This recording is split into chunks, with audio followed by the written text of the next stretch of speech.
Everyone, and welcome to another episode of the McGonagall Boxing Podcast. Boy, oh boy, was I wrong. I was completely wrong. Credit to Kid Galahad. What a performance. What a performance. On Saturday night. Boxed Jazzadickens head off. Literally, didn't he? Again, I don't want to be any kind of disrespectful to Jazzadickens, though. What heart, what courage, what will to keep coming. But there's no question about it. He showed deficiencies to adapt. And that's ultimately what cost him, as well as boxing skill. Mayweather always says skill pays the bills. And at the highest level, they do. Especially at the lower levels where punch power isn't such a factor. Kid Galahad had done his homework, didn't he? The way you beat speed and pressure is timing. And that's what Galahad did to Jazzadickens. He timed Jazzadickens every time Jazza walked in. It was first to the punch, Kid Galahad, bang, bang, off to the side. Bang, bang, off to the side. He never stayed in the same spot for more than 3 seconds. Dominicingle, brilliant coach, clearly done his homework. He said, listen, if you stay in the pocket for too long, Jazza's going to catch you. He's going to try and close the distance. He's going to try and smother you, and he's going to hit you with combinations. You need to hit and move. Hit and move. Hit and move. And that's what Galahad did. But not only that, he span off at different angles, so he wasn't predictable. So, obviously, if he hit that Dickens with a sharp combo and then span off to the right all the time, Jazza is going to soon clock onto that. So he adapted, didn't he? He varied. He span off to the left, he then span off to the right. Sometimes he went under. And also his punch variety, he seemed to just boss Jazza with the jab, didn't he? And then when Jazza got too close, he just do him with the uppercut, and it was picking him apart with a beautiful jab and the accuracy. It just felt like Galahad couldn't miss Jazza. And within round 3, he was badly marked up. By 6, you could see his eyes were shut, and he was fighting with one eye. But what I couldn't understand is, I know it's easier said than done, and Jazzadickens is obviously a pressure fighter, and he can only really fight one way. A bit like Ricky Hatton back in the day, but you've got to do something different. He wasn't winning a second of that fight. You've got to try and set traps. You've got to try and lure Galahad onto you. Because walking forward like that was predictable. Galahad had done his homework. And he was just picking Dickens apart all night. And I didn't think that. I thought what would happen was Galahad would start off well. But eventually Dickens would get inside and beat him up and catch him with vicious combos, but he couldn't get near him. Defence was beautiful.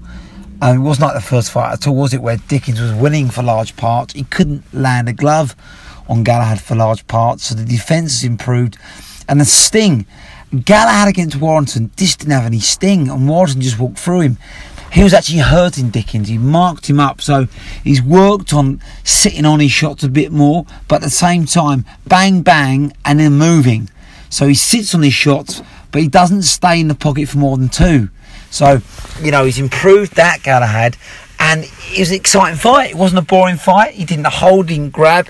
He was looking to be aggressive, and he backed Dickens up. He wasn't going to be denied. He wasn't going to be bullied around the ring like he did in Warrington. He wasn't going to fight defensive or kind of freeze like he did against Warrington. He stood his ground and he fought aggressive. And credit to Galahad, that's the best performance of his career by a mile.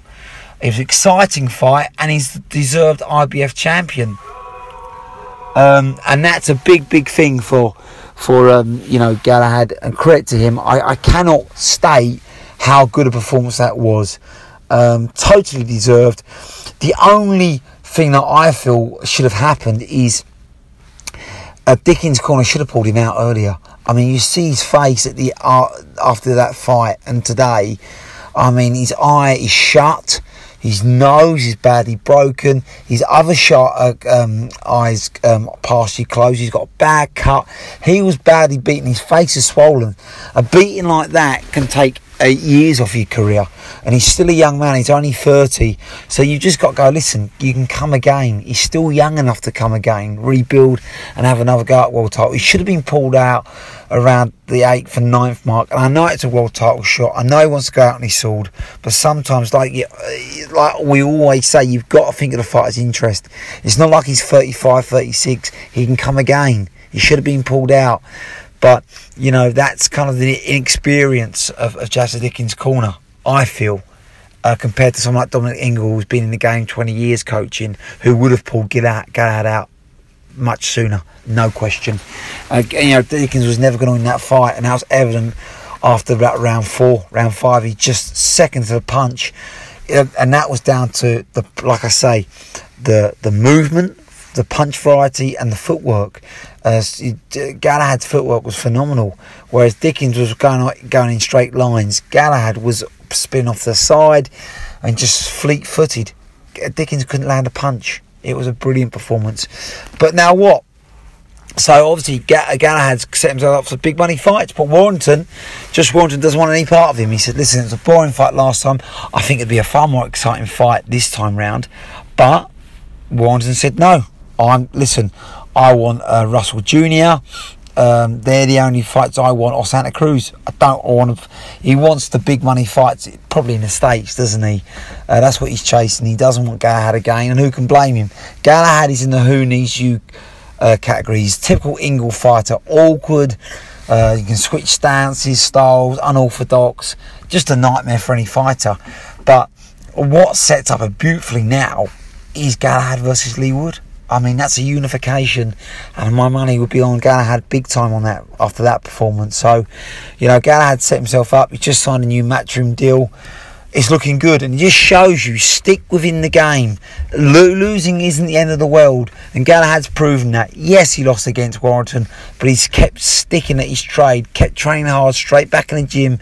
And Ingle said this, his work ethic is second to none. He deserves his world title. And as for Jazzadickens, listen, I'd like to see him lay off, have a long rest, at least 6 months. He shouldn't go anywhere near a boxing ring for 6 months in terms of competitive fights. And when he does come back, ease up gently. Don't go back into world level. Come down to British level. Get your timing. Work on your head movement. Work on your defence. Work on your variety again, because you can't move in straight lines against the elite. That was proven now. You've got to show something different. You've got to set more traps. You've got to develop your jab, to, you know, which will allow you to get in without getting hit so much. So he needs developments. He needs improvements. He needs to improve his footwork as well, because he was caught too far, too much, too often, and too flat-footed. So a lot of improvements, but he can get there. He's still young enough, but he needs a few fights to step down, let him learn his trade, not learn his trade, but develop his trade, and he can come again. You know, I'd like to see a world title maybe 18th months, 2 years time. There's no rush.